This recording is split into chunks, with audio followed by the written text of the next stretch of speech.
નમસ્કાર મિત્રો, ગુજરાતના ખેડૂતો માટે રાહત આપતા સમાચાર સામે આવી રહ્યા છે। છેલ્લા કેટલાક સમયથી રાજ્યમાં પડેલા કમોસમી વરસાદ માવઠાને કારણે ખેતીના પાકને વ્યાપક નુકસાન થયું છે, જેના કારણે જગતનો તાત આર્થિક સંકટમાં મુકાયો છે।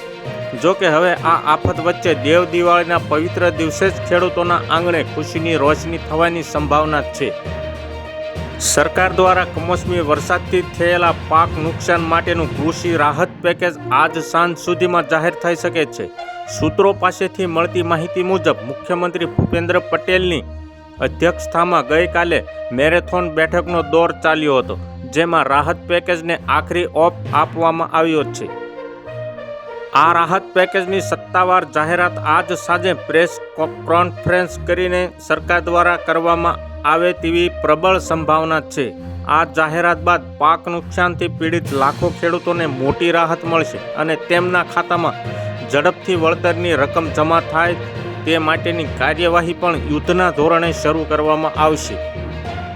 ખેડૂતોને મળનારા આ સારા સમાચારથી કૃષિ જગતમાં આશા અને ઉત્સાહનો માહોલ સર્જાયો છે। માનવામાં આવી રહ્યું છે કે રાજ્ય સરકાર દ્વારા જાહેર થનારું આ કૃષિ રાહત પેકેજ ગુજરાતના ઇતિહાસમાં અત્યાર સુધીની સૌથી મોટું કૃષિ રાહત પેકેજ હોઈ શકે છે। તો હાલ માટે અત્યારે આટલું જ। મળીશું નવી અપડેટ ને નવા સમાચાર સાથે। અમારા વિડીયો પસંદ આવતા હોય તો વિડીયોને એક લાઇક કરી દેજો, ચેનલને સબસ્ક્રાઇબ કરી બાજુમાં આવેલા બેલ આઇકનને દબાવી દો, જેથી જ તમને આવા સમાચારોની અપડેટ મળતી રહે।